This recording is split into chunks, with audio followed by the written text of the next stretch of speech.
Bonjour à tous, bonjour à toutes.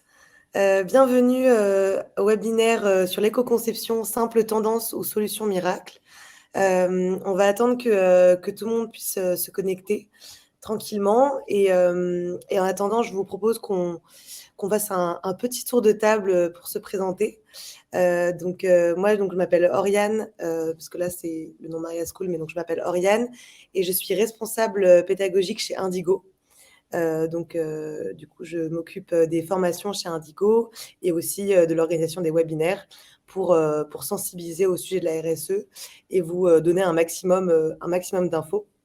Et aujourd'hui, je suis avec Océane Lannoy, qui se présentera un peu plus en détail, mais qui sera du coup notre intervenante sur le sujet d'aujourd'hui. Je vous propose, pour savoir un peu qui est parmi nous, de vous présenter aussi dans le chat. Alors, je vais vous mettre si ça va vous aider, je vais vous mettre un sondage en bas à droite. Normalement, vous voyez, alors, vous me dites quand c'est bon, dans le bouton sondage, normalement, vous pouvez répondre. Je ne sais pas si vous le voyez. Dites-moi si c'est bon. Hop.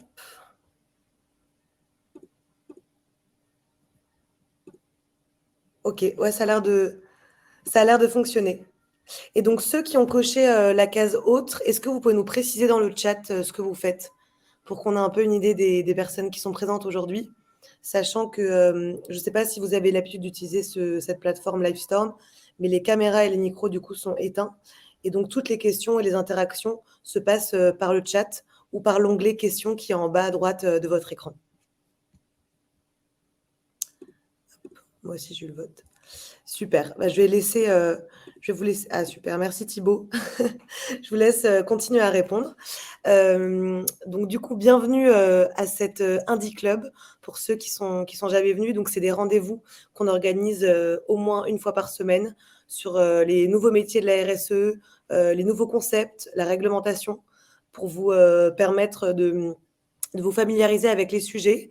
C'est toujours des formats, on dirait assez courts, entre une demi-heure et 45 minutes, pour être assez droit au but, avec des intervenants qui sont experts sur leur sujet, qui sont aujourd'hui en entreprise. On n'est pas sur des formateurs ou sur des personnes qui sont dans des universités, mais vraiment des personnes qui sont en entreprise et qui vous partagent leurs succès, leurs échecs et leur expérience de manière générale. Bonjour, bonjour Nathalie, bonjour Laetitia, Marion, merci de vous être présentés. Je vois que vous êtes nombreux. Donc bienvenue à tous et toutes. Donc maintenant que voilà, vous êtes un petit peu présentés, je vais vous présenter rapidement l'école Indigo.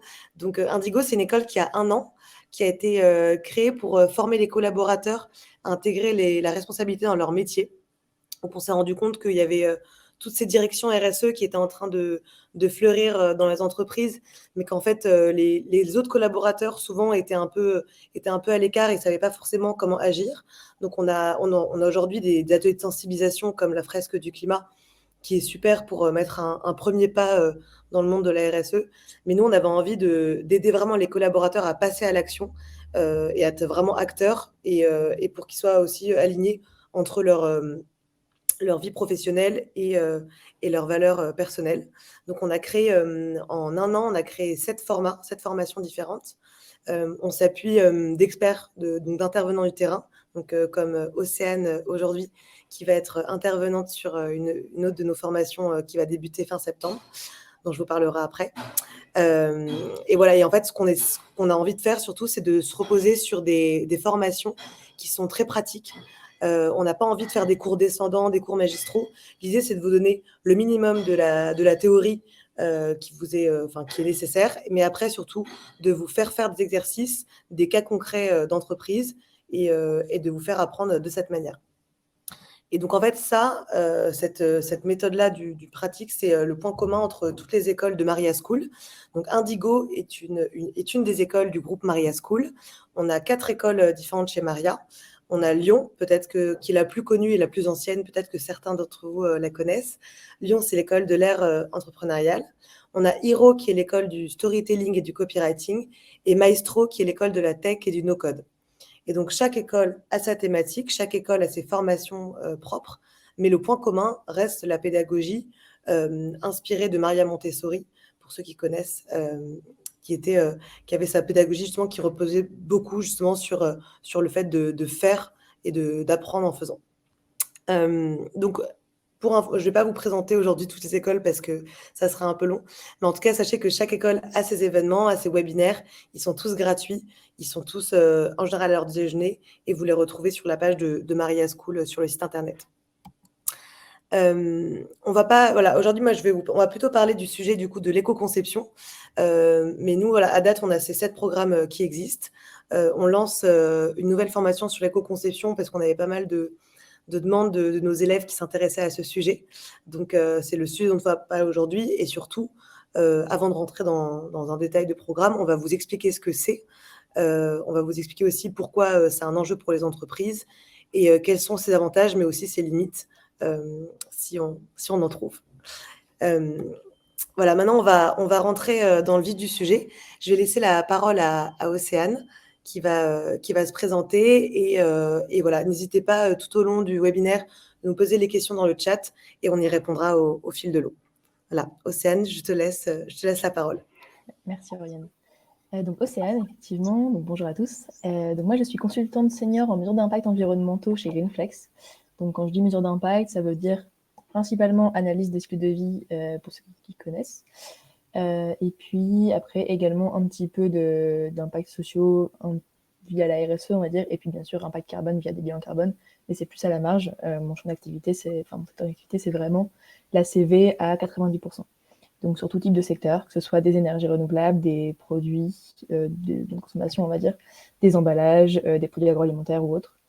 Et donc ça fait 2 ans que je suis chez Greenflex. Et avant d'arriver chez Greenflex, j'ai été en poste également pendant 2 ans, justement en tant qu'experte ACV et éco-conception pour le groupe Savencia, donc un grand groupe agroalimentaire qui a les marques notamment Caprice des Dieux, Valrhona, Folle et Pie, donc principalement du chocolat et du fromage. Justement en tant qu'experte éco-conception, emballage et produits agroalimentaires, justement. Et chez Greenflex, en termes de type de clients, c'est grandes entreprises? Il y a vraiment de tout. J'ai à la fois des grandes entreprises, donc des grands groupes, par exemple Heineken, Total Energy, Blédina ou autres, que des PME, que des startups, etc. Ou que des collectivités aussi, mais un peu plus à la marge, dans mon cas. Donc un panel hyper varié. Est-ce que du coup, tu peux nous dire, voilà, on va peut-être commencer parce que je ne sais pas si tout le monde est familier avec le concept. Qu'est-ce que c'est que l'éco-conception? Globalement, l'éco-conception, ça va vraiment être justement de finalement sortir un peu d'un modèle linéaire qu'on suit pas mal actuellement, avec donc voilà extraction des ressources, production, distribution, utilisation du produit et puis fin de vie avec un peu de recyclage maintenant, enfin un peu plus qu'avant, incinération ou enfouissement. Et pour passer en fait finalement à un modèle un peu plus circulaire, en tout cas autant que possible, que ce soit par l'utilisation de matériaux recyclés, que ce soit également finalement en repensant la fin de vie, en allongeant la durée de vie, en travaillant également pourquoi pas sur la phase d'utilisation pour arriver à des produits qui consomment peut-être moins de ressources.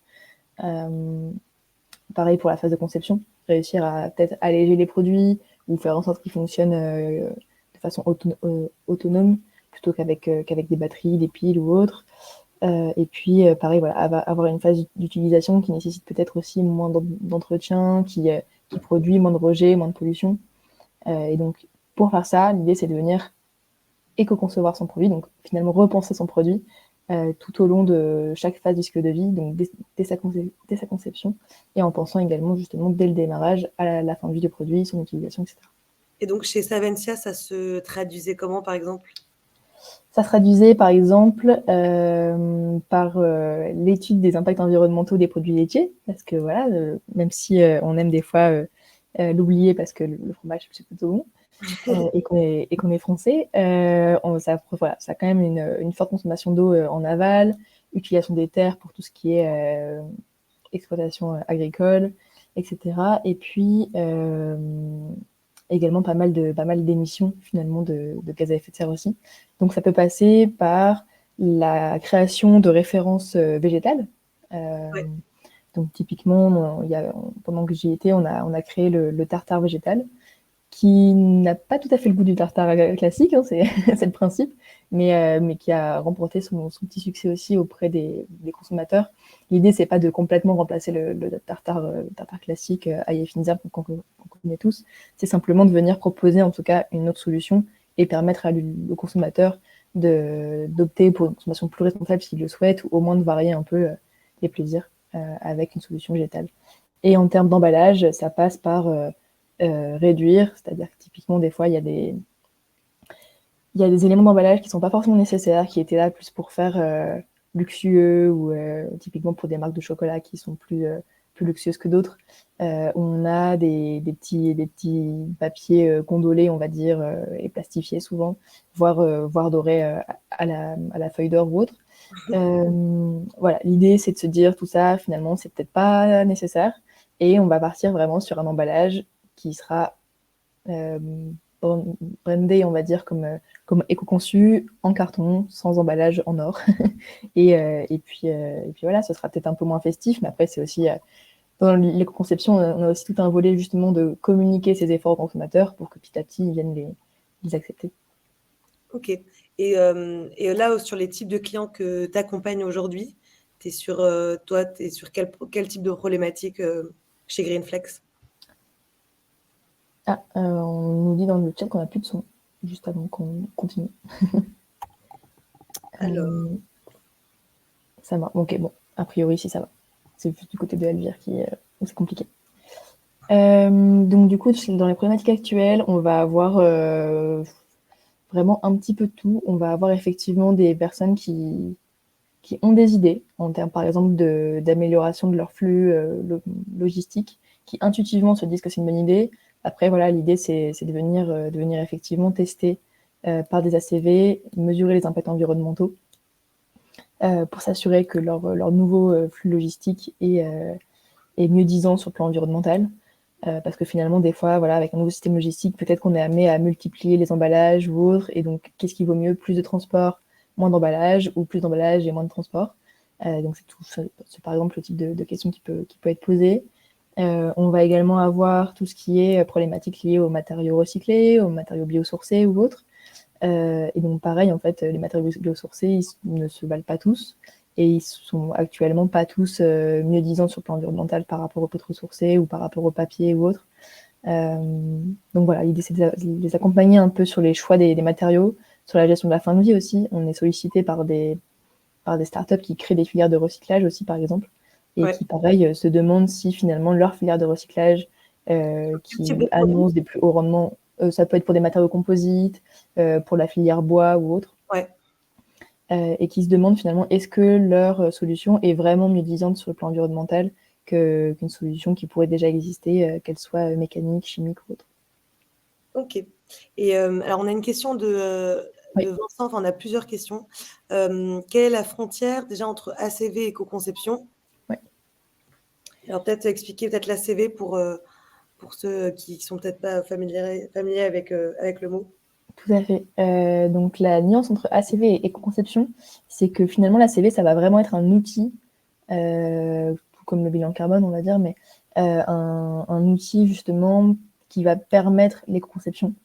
Donc c'est-à-dire quand on va initier une démarche d'éco-conception, la première étape, ça va être justement de mesurer ses impacts. Et donc ça peut passer par un bilan carbone produit, qui revient globalement à une ACV, mais centré sur l'indicateur carbone. Ça peut passer par un bilan carbone de l'entreprise, effectivement, pour au moins savoir finalement quel scope ou quel flux va être le plus émetteur et sur lesquels il faut travailler en priorité. Et finalement, l'ACV va simplement permettre d'identifier finalement les hotspots, on va dire, enfin les points chauds. Voilà, un état des lieux et établir un profil environnemental du produit, de la solution, du service ou autre, pour identifier sur quoi est-ce qu'on focalise nos efforts et qu'est-ce qu'on met en place justement pour venir diminuer les impacts environnementaux qu'on aura pu voir.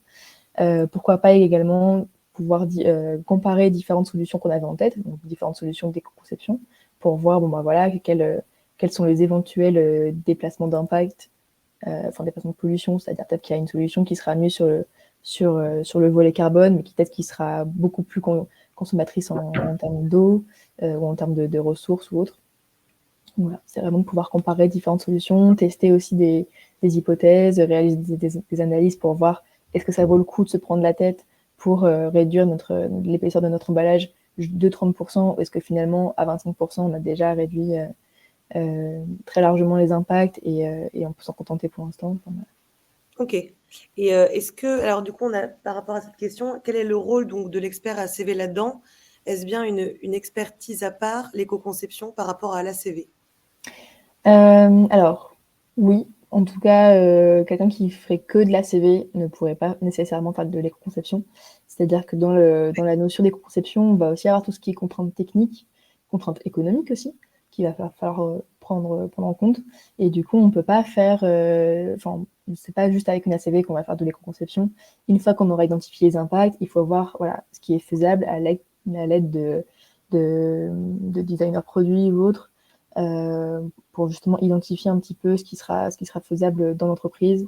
Des fois, ça veut dire acheter des nouvelles machines. Est-ce que c'est un investissement qui vaudra le coup, changer de matériaux ou autre. Et également, l'éco-conception, ça va aussi aller avec des études consommateurs, parce qu'il faut être sûr, c'est pas la peine de développer une solution si elle sera pas du tout acceptée par le consommateur. Donc, ça peut être intéressant de tester avant de se lancer. Oui, donc c'est lié, mais ça reste quand même deux expertises différentes. Oui, tout à fait. Très souvent, ceux qui ont l'expertise ACV ont au moins de bonnes bases sur l'expertise éco-conception. Et inversement, on va dire, mais les deux sont complémentaires. Il y a des personnes qui font les deux. Voilà. Ça dépend des ressources à disposition. Moi, je faisais les deux, par exemple, chez Salentia. Chez Greenflex, je suis plus côté ACV maintenant. Ok, trop bien. Merci pour ta réponse. J'espère que Vincent, ça a l'air d'avoir répondu à ta question. On va peut-être avancer un peu. Isabelle, je n'ai pas oublié ta question. On va peut-être... alors, d'ailleurs, tu as la main, Océane, si tu veux, sur les slides. Si jamais tu veux les passer à ton rythme. Mais voilà, l'idée de dire, c'est pourquoi en fait on parle d'ACV.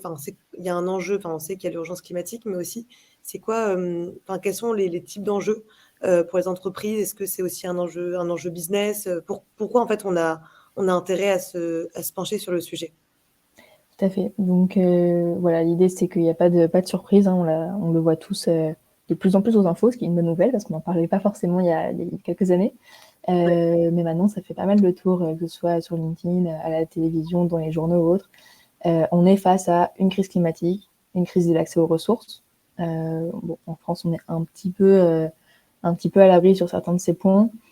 Faut bien savoir en tête que c'est pas forcément le cas ailleurs et que même sur tout ce qui est accès aux ressources, on est quand même assez dépendant d'autres pays. Donc l'idée aussi, justement, en gérant la fin de vie, c'est de pouvoir se rendre un peu plus indépendant vis-à-vis de ces ressources.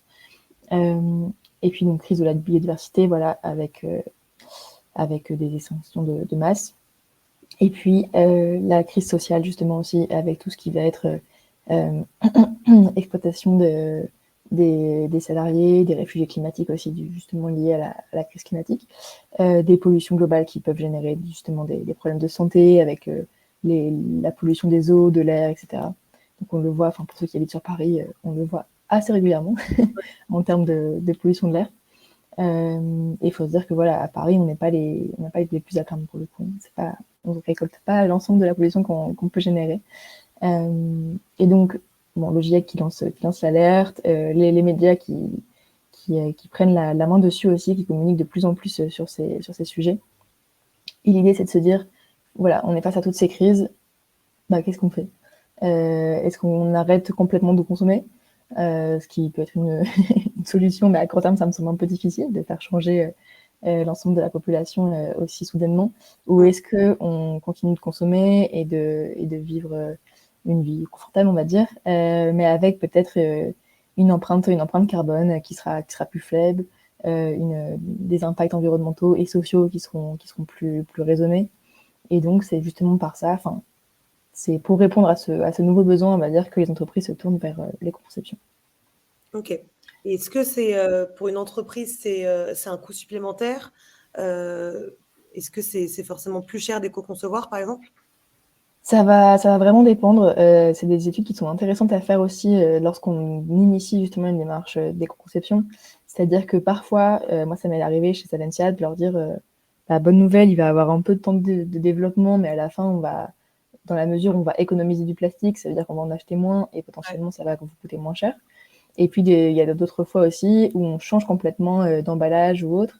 Et ça veut dire acheter une nouvelle machine, par exemple. Et donc là, c'est des coûts voilà, qui sont un peu plus importants en termes d'investissement.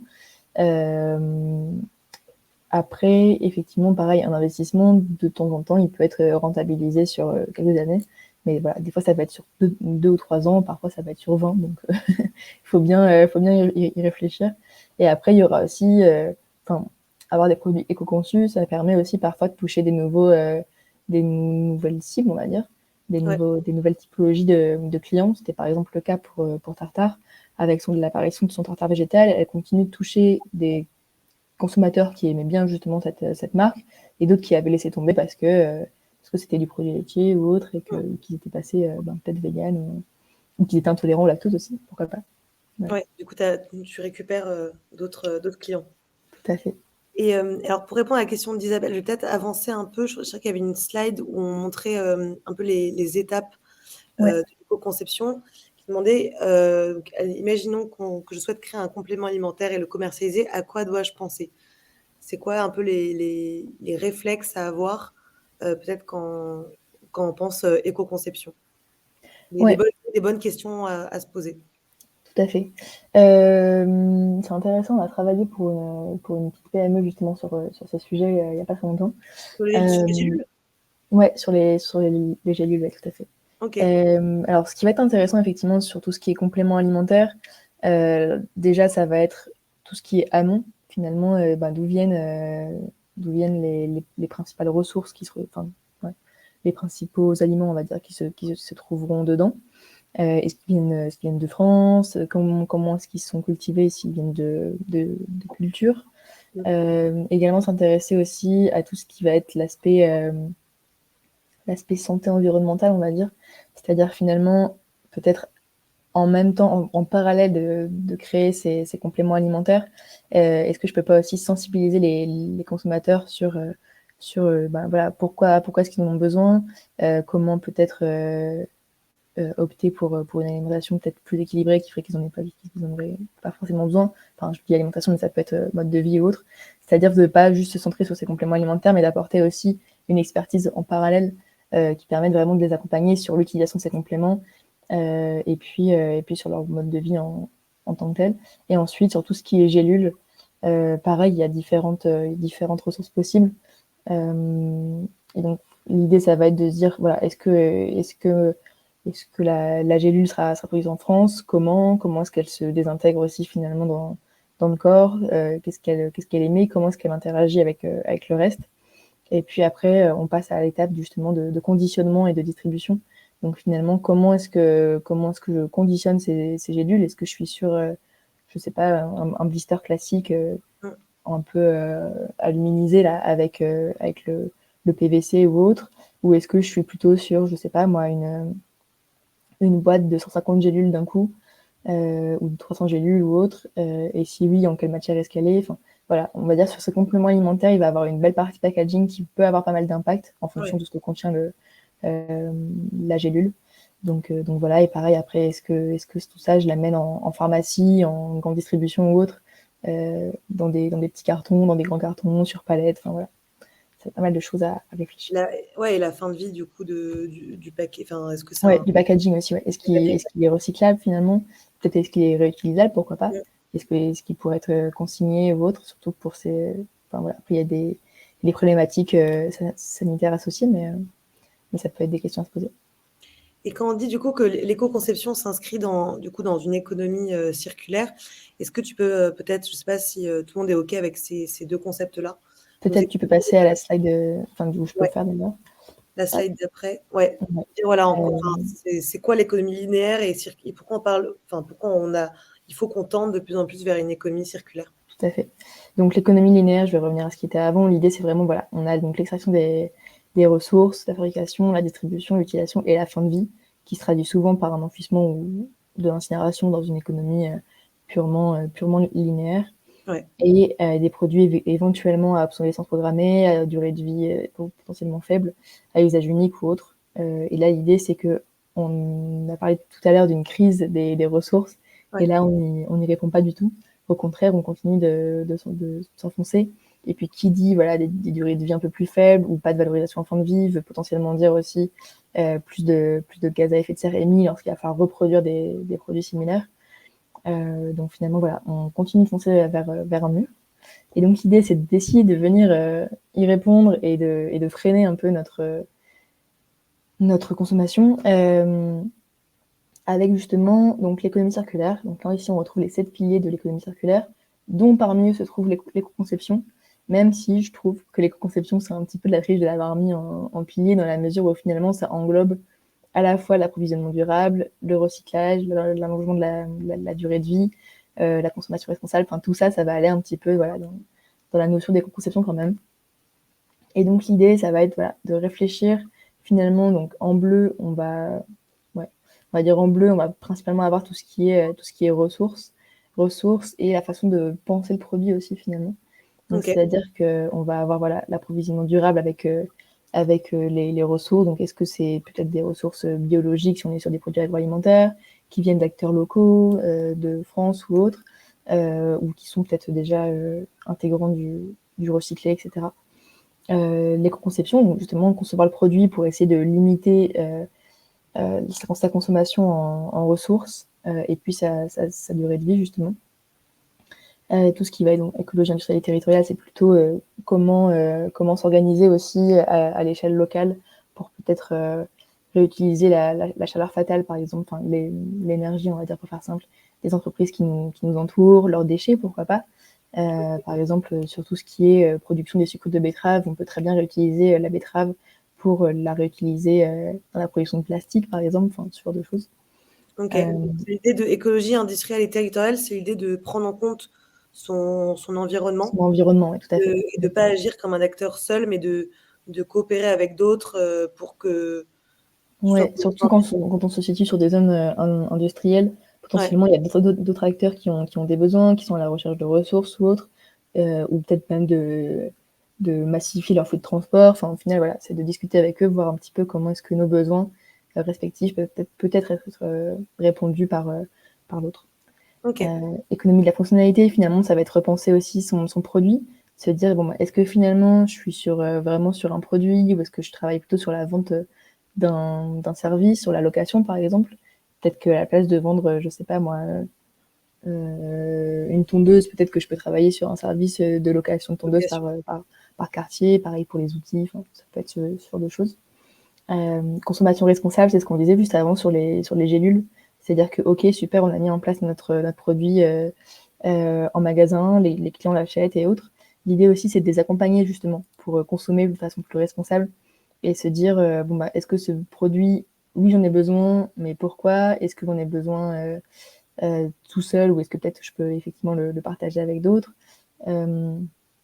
Et à côté aussi, bon, bah, peut-être que si j'ai besoin de ce produit, ça veut dire que j'ai pas besoin de tel autre produit. Enfin voilà, s'assurer que les personnes consomment de façon responsable. Et pareil, typiquement, si c'est un produit qui fonctionne avec des piles ou sur batterie, des fois il y a les deux. Bon bah voilà, leur expliquer un petit peu la différence, expliquer comment gérer justement sur cette phase d'utilisation les piles, cette batterie, comment les recharger si ça se recharge, etc. Ou sur du textile, pareil, indiquer aux consommateurs comment laver leurs produits de façon plus durable ou autre. Ok. Allonger la durée de vie, on en a déjà parlé un petit peu, et puis donc voilà, recycler en fin de vie, donc trouver les partenaires de recyclage euh, Et le et recyclage pourquoi pas les filières. qui reste pas vraiment une solution, enfin qui est quand même un peu le dernier recours, j'ai l'impression, Ouais, parce tout qu'en à effet, fait. on recycle très mal. Donc le recyclage est vraiment pas pas la priorité, quoi. Ouais, l'idée c'est de bien garder en tête qu'effectivement, avant recyclage, il y a allongement de la durée de vie, et pas allongement de la durée de vie, ça peut vouloir dire également seconde main, Ouais, réemploi, euh, upcycling, enfin voilà. trop bien. Et alors, est-ce qu'il y a il y a des limites à l'éco-conception? Est-ce que qu'est-ce qui bloque aujourd'hui, qui fait, enfin, qui peut faire que les acteurs, les entreprises ne se lancent pas dans le sujet? Alors, plusieurs choses. Il va y avoir déjà, donc effectivement des peurs du coup que ça peut engendrer. Il y a des entreprises que ça peut un peu freiner. Donc du coup, l'idée, c'est effectivement d'étudier les différentes solutions d'éco-conception qui s'offrent à nous, et en étudier les coûts. et la faisabilité, il y a toujours des solutions. Enfin, pour l'instant, dans toutes les missions que j'ai pu faire, il y a rarement des solutions des produits, on va dire, qui présentent aucune solution faisable et abordable. Ouais. La peur aussi de la réaction du consommateur. C'est arrivé pour les précurseurs d'avoir une mauvaise réaction finalement du consommateur. Donc l'idée, c'est de bien communiquer dessus. T'as des Typiquement, il y exemples a pas ouais, d'entreprise où il y a c'est... Danone, par exemple, qui il y a quelques années avait décidé sur ses yaourts d'enlever le contour carton, on va dire, qui mettait ses yaourts par carte, 8, 12 ou autre. Et en fait, le consommateur voulait plus, c'était il y a 10 ans, donc c'était il y a longtemps, hein, mais voulait plus acheter ces yaourts-là parce que justement, ils avaient peur qu'il n'y ait pas ce carton, que ce soit des produits peut-être qui soient tombés du pack ou qui ne résistent pas au transport en voiture, enfin voilà, ou autre. Et alors que finalement, cet emballage carton, qui ne sert pas forcément à grand-chose, si ce n'est à communiquer. Et donc finalement, Danone, justement, n'avait pas forcément très bien communiqué sur le fait sur pourquoi est-ce qu'ils avaient supprimé cet emballage carton et quel impact ça pouvait avoir. Donc ils ont laissé tomber, ils sont revenus, ils l'ont remis. Et 6 ans après, donc il y a 4 ans, ils l'ont de nouveau enlevé, pas sur toute leur gamme, mais sur une bonne partie. Et en communiquant dessus, cette fois-ci, le consommateur était un peu plus près, donc c'est très bien passé et tout se passe bien. Danone continue à faire ses chiffres, il n'y a pas de souci. Au final, plus de peur que de mal. Et pour les entreprises, du coup, c'est aussi en plus un avantage concurrentiel. Ça permet aussi peut-être Ouais, de tout à fait. développer l'innovation. Donc c'est quand même... Ouais, moi, ça m'est arrivé effectivement sur des boîtes, par exemple, qui nous aient pas passé du plastique au carton, bien que les études aient montré, alors c'est pas toujours le cas, hein, mais il y a certains produits pour lesquels effectivement ça peut être mieux disant sur le plan environnemental, qui avaient peur parce que pareil, réaction consommateur. Et finalement, la concurrence s'y est mise et dans le mois qui suit, ils avaient tout mis en place pour mettre également leurs produits en conditionnement carton en magasin. Ok. Et après, est-ce que tu as est-ce que tu as un autre exemple, je sais pas, dans un autre secteur, je sais pas si on prend pas forcément l'agroalimentaire, mais un autre type de secteur, ça peut être pas le bâtiment, ça peut être Ouais, par exemple, alors le bonne pratique. bâtiment, je sais pas, mais par exemple, on a Decathlon qui se bouge évidemment pas mal sur ces différents sujets et Ouais, qui, par exemple, travaille de plus en plus sur l'utilisation de matières recyclées ouais, dans ses produits et y compris sur des produits sur lesquels on ne parlerait pas forcément, on va dire, typiquement les vélos. Ils commencent à travailler sur des cadres en carbone. Donc, quand on dit cadre en carbone, en général, c'est quand même des capture vélos de très de... bonne qualité. Excuse-moi, j'ai pas compris ta C'est question. enfin, quand tu dis en carbone, c'est... Non, c'est le cadre du vélo qui est en carbone pour être hyper léger, etc. C'est-à-dire qu'il intègre des fibres de carbone. Et en fait, l'idée, c'est que maintenant, ils travaillent justement sur l'intégration de fibres de carbone recyclées parce que les fibres de carbone, ça a un impact assez fort sur l'environnement. Ouais. Donc, c'est pour du vélo haut de gamme. Donc, jusqu'ici, ils n'étaient pas forcément passés sur du recyclé. Et là, maintenant, ils s'y mettent. Ils ont trouvé les partenaires la filière etc. Et ça fonctionne assez bien. Et en termes d'impact environnementaux, là, pour l'instant, on ne peut pas trop faire mieux. Donc c'est top. On avait fait un webinaire à ce sujet avec Marc Perrenne, qui est leader éco-conception chez Decathlon, qui avait partagé 2 cas. Un cas, du coup, sur un textile d'éco-conception avec la marque Forclaz et un cas sur un produit alimentaire, parce qu'ils font des gels pour les sportifs. Je vais vous partager, c'était ce sujet-là. Il est sur notre page YouTube. Donc, vous tapez Join Indigo sur YouTube et vous allez trouver le replay. Ça dure 1 heure et c'est un échange avec Marc qui a pas mal d'exemples. Qui est assez intéressant. Et c'est vrai qu'hier, on avait fait un événement en présentiel avec une personne qui travaille chez Artengo et qui nous expliquait aussi sur les balles de tennis, sur comment ils étaient en train de travailler pour allonger la durée de vie des balles, qui en fait est un produit qui est très très mal recyclé aujourd'hui dans le monde. Mais voilà, en tout cas, c'est vrai qu'il y a plein d'exemples concrets qui donnent envie de s'intéresser au sujet et on se rend compte que ça ouvre plein de portes d'imagination, de création. Et comme tu le dis, il y a toujours des solutions qui sont possibles. Nous, voilà ce qu'on peut, à notre échelle, en tout cas, en tant qu'école, vous proposer. C'est, là, vous avez déjà eu peut-être, j'espère, certains éléments pour découvrir un peu le sujet. Mais nous, voilà ce qu'on peut vous proposer aujourd'hui. On organise une formation sur l'éco-conception qui dure 15 heures. Donc, c'est des sessions de 3 heures à raison de 1 par semaine. Et l'idée, c'est de vous donner les bases pour comprendre le sujet de l'éco-conception, donc avec notamment l'analyse de cycle de vie, les solutions pour éco-concevoir, et enfin, après, comment on communique sur sa démarche d'éco-conception sans greenwashing et sans en faire trop, avec aussi un focus sur l'éco-conception d'un produit numérique, parce que forcément, c'est des sujets qui prennent de plus en plus d'importance. Et donc, Océane intervient sur la première session sur les enjeux de l'éco-conception. Et voilà, on a un professeur différent pour chaque session. Et l'idée, c'est vraiment de vous aider à mettre un premier pas dans le sujet et de vous former au sujet. Et donc voilà, je voulais juste vous informer, donc la prochaine promo qu'on aura, qui va démarrer le 27 septembre. Donc je sais qu'il reste 2 ou 3 places, je crois, disponibles. Et donc si jamais vous avez envie d'avoir plus d'informations, le programme plus détaillé, parce que là j'ai mis les grandes lignes, mais j'ai pas mis le détail des cours. Si vous avez envie de l'avoir, vous pouvez contacter Cyrine, qui est la responsable des admissions chez Indigo, qui pourra un peu plus vous expliquer à la fois le fonctionnement, les moyens de financement, notamment par CPF. Voilà, toutes les infos un peu plus pratiques concernant la formation. Et si vous avez des questions, on a encore 5 grosses minutes. Si vous avez des questions sur le sujet d'éco-conception, sur la formation, voilà, c'est le moment de les poser. Et on aura d'autres événements aussi à venir à la fin du mois et en octobre. On aura 4 événements sur des sujets assez variés, notamment bilan carbone et ACV, donc assez liés au sujet d'aujourd'hui, comment les 2 approches sont complémentaires et nécessaires. Et après, des sujets un peu plus divers, comme la biodiversité, qui est un sujet qui est en train de prendre de plus en plus d'importance, mais qu'on ne sait pas encore trop par quel bout le prendre. Mais voilà, en tout cas, sachez qu'on a tous ces événements qui sont gratuits, qui sont pour vous. Et si vous avez même, vous, envie d'intervenir, si vous avez un sujet que vous voulez partager, vous n'hésitez pas à m'écrire. Moi, je suis toujours aussi très heureuse de pouvoir découvrir de nouveaux sujets et les partager au plus grand nombre. Parce que là, du coup, ce n'est pas mon nom qui s'affiche, mais si vous voulez m'ajouter sur LinkedIn et échanger sur un sujet. Voilà, en tout cas, c'est toujours bienvenu. Voilà. En tout cas, Océane, je te remercie pour tous ces éléments, de nous avoir éclairés sur le sujet. Merci à tous et à toutes pour votre participation et vos questions. Et je vous souhaite une bonne journée et à très vite sur un prochain Indiclub. Bonne journée à vous. Bonne journée. Merci Vincent. Merci Elvire.